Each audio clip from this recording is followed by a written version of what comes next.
अस्सलाम वालेकुम, मेरा नाम मोहम्मद शुएब है और आप देख रहे हैं शेबी बिटकॉइन यूट्यूब चैनल। आज के दिन मेरा टॉपिक क्रिप्टो मार्केट की अपडेट देना है। बिटकॉइन और इथेरियम का एनालिसिस करना है, साथ में और कॉइन हैं जो टॉप लूज़र या टॉप गेनर हैं उसको डिस्कस करेंगे। साथ में ऑन चेन डेटा को डिस्कस करेंगे कि मार्केट में ऑन चेन क्या हो रहा है। तो सबसे पहले बीटीसी का चार्ट मेरे पास ओपन है 4 आवर के टाइम फ्रेम में। और कल के दिन सीपीआई डेटा हमारे पास रिलीज़ हुआ था 5:30 बजे शाम को। और मैंने आपसे कहा था कि बहुत ज़्यादा वोलेटिलिटी मार्केट में देखी जा सकती है अगर महंगाई बढ़ती है या फिर महंगाई कम आती है। लेकिन कल के दिन हुआ क्या कि मार्केट में न्यूट्रल डेटा आया, ना ज़्यादा बड़ी महंगाई ना कम हुई। तो इस वजह से मार्केट में हमें कुछ खास मूवमेंट भी नहीं दिखाई दी।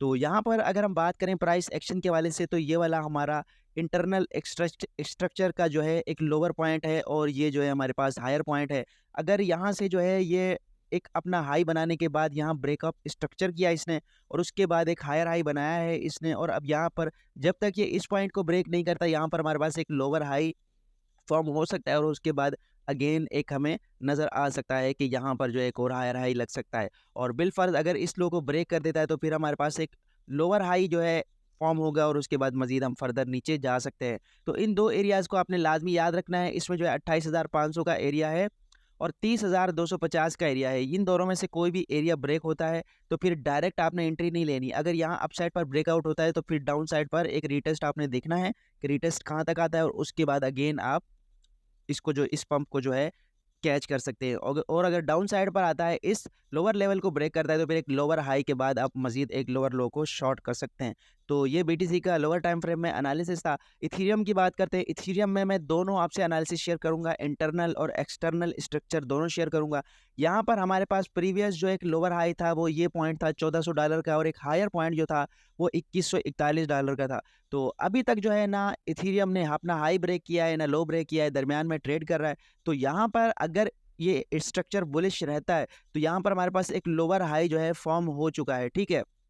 एक्सटर्नल स्ट्रक्चर में यहाँ लोअर हाई के बाद एक हायर हाई हमारे पास फॉर्म हो सकता है। भले यहाँ पर कंसोलिडेशन हो रही है तो ये अपसाइड पर ब्रेक हो सकता है। अगर अपसाइड पर ब्रेक नहीं होता तो यहाँ पर इंटरनल स्ट्रक्चर जो है वो यहाँ पर ये है कि यहाँ पर हायर हाई लगा, फिर लोअर हाई, फिर एक हायर हाई, फिर लोअर हाई, फिर एक हायर हाई और फिर यहाँ डाउन साइड पर आया तो यहाँ से हमारा स्ट्रक्चर चेंज हो गया और स्ट्रक्चर बेरिश हो गया। उसके बाद ये एक लोअर हाई फॉर्म कर रहा है तो इसके बाद मज़ीद हम नीचे जा सकते हैं और उसके बाद फिर एक लोअर हाई के बाद ये वाला पॉइंट हमारा बहुत ज़्यादा अहम है। यहाँ पर एक तो ये वाला पॉइंट, ये वाला तकरीबन $1600 के करीब, ये बहुत अहम है। यहाँ से इथेरियम बाउंस ले सकता है। अगर यहाँ से भी नहीं लेता तो फिर एक्सट्रीम जो हमारे पास बुलिश पॉइंट है वो यहाँ $1400 के करीब है। ये इथेरियम का एनालिसिस था। और साथ में कल के दिन में एक्सडीसी कॉइन का एनालिसिस आपसे करके गया था। कल की वीडियो आपने देखी होगी, अगर आपने नहीं देखी तो आप अभी उसको देख सकते हैं। मैंने आपसे कहा था कि यहाँ पर इस ट्रेंड लाइन को ये ब्रेक कर चुका है। अब यहाँ इस ट्रेंड लाइन का एक रीटेस्ट बन सकता है और इस रीटेस्ट के बाद यहाँ पर आ सकता है। तो यहाँ पर जो है मैंने आपको बाइंग रिकमेंड की थी, तो बिल्कुल सेम उसी तरह जो है इस कॉइन ने पंप किया है अपसाइड पर। एक्सडीसी इस कॉइन का नाम है। इसने अपसाइड की ट्रेंड लाइन को रीटेस्ट किया और उसके बाद यहाँ पर आ सकता है और अभी भी ये प्रेशर में है। तो अगर आप बाइंग करना चाहते हैं और रिस्क लेना चाहते हैं तो ये वाला पॉइंट मोस्ट इंपॉर्टेंट है आपके लिए। और उसके अलावा लुक ऑन चेन की बात करते हैं। 4 वेल्स ने जीएमएक्स कॉइन को डंप किया है। तकरीबन $3 मिलियन का सेल प्रेशर आया है जीएमएक्स में और अच्छा खासा प्रेशर में नज़र आ रहा है। इसमें जो है लॉन्ग टर्म हमारे लिए बहुत अच्छी अपॉर्चुनिटी हो सकती है। यहाँ पर ये जो एक्सट्रीम ड्रॉप है इसका ये वाला एरिया $43 का, इसके तकरीबन ये आस-पास से सिर्फ $3 का इसमें जो है फासला है। आप अगर यहाँ पर भी चाहें तो आप यहाँ बाइंग कर सकते हैं और अगर यहाँ पर चाहें तो यहाँ पर भी आप इसमें एंट्री ले सकते हैं। और अगर इस एरिया में आता है तो ये इसका लास्ट एरिया है ये वाला। यहाँ पर तो जो है आपको लाज़मी बाय करना चाहिए $30 के करीब। लॉन्ग टर्म जो है ये बहुत अच्छा डेक्स है और यहाँ पर परपेचुअल ट्रेडिंग होती है। तो अगर जिस तरह हमारे पास लास्ट टाइम एक्सचेंजेस जो है वो ट्रबल में आई थी और एफटीएक्स क्रैश हुआ था तो इसका वॉल्यूम बहुत ज़्यादा बढ़ गया था और ये बहुत ज़्यादा पंप कर रहा था। तो लास्ट टाइम अगर हमारे पास एक्सचेंजेस ख़त्म हो जाते हैं तो फिर जीएमएक्स नंबर 1 कॉइन है परपेचुअल डेक्स का, जो कि अच्छा खासा बुलिश सेंटीमेंट रखता है। तो इसमें आप एंट्री ले सकते हैं। पहला एंट्री जोन मेरा ये होगा $43 का। अगर ये भी ब्रेक हो जाता है तो फिर ये हमारे पास $30 के ऊपर हम जो है इसका डीसीए कर सकते हैं।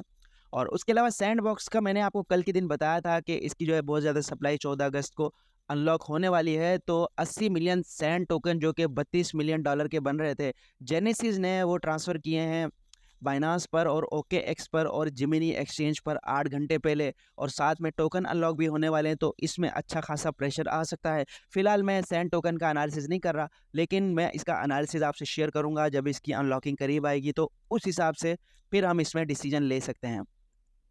और उसके अलावा बात करते हैं, बाइनांस लैब ने CRV टोकन बाय किया है, ठीक है, और उसके अलावा $5 लाख का USDT देकर एक और बंदे ने भी 1.2 मिलियन CRV टोकन बाय किया है। तो इसका मतलब यह है कि यहाँ पर जो है CRV टोकन स्ट्रांगली, जो बड़ी बड़ी वेल्स हैं, इससे पहले भी मैंने 2-3 न्यूज़ पढ़ी थी कि कई वेल्स ने CRV टोकन बाय किया था, यहाँ पर अब दोबारा जो है CRV टोकन एक्सट्रीमली बाय कर रहे हैं। अब यहाँ पर फंड में आकर बीच में कुछ मसाइल हुए थे CRV के साथ, और खुद टीम का कहना था कि CRV पर हैक हुआ है, जबकि जो दूसरे एनालिस्ट थे उनका कहना था कि टीम ने झूठ बोला है और अपने टोकन सेल करने के लिए ये न्यूज़ जो है वो ब्रेक की है। तो यहाँ पर जो है CRV टोकन में भी आप अपना पॉइंट देख सकते हैं। और यहाँ बात करना चाहता हूँ मैं रियून की। रियून टोकन जो है अपना वीकली टाइम फ्रेम में एक फॉलिंग वेज बना रहा है, एक लॉन्ग टर्म फॉलिंग वेज है ये। तो इसका ब्रेकआउट जो है ऑलमोस्ट करीब है। यहाँ पर जिस बंदे ने ये चार्ट शेयर किया है उसके हिसाब से 800% का रियून टोकन में पंप लग सकता है, तो इसको भी आप देख सकते हैं। और रियून टोकन में मेरी अपनी इन्वेस्टमेंट भी मौजूद है, क्योंकि रियून टोकन की जो सप्लाई है वो ऑलमोस्ट टोटली मार्केट की सर्कुलेशन में है। तो यहाँ पर जो है हमें अच्छा खासा पंप नज़र आ सकता है, और इसमें कोई अनलॉकिंग का हमें खौफ नहीं है कि टोकन अनलॉक होंगे और सेल प्रेशर बढ़ सकता है। तो ये थी आज की वीडियो। उम्मीद है कि आज की वीडियो भी आपके लिए इन्फॉर्मेटिव रही होगी। मिलते हैं अपनी नेक्स्ट वीडियो में। अल्लाह हाफिज़।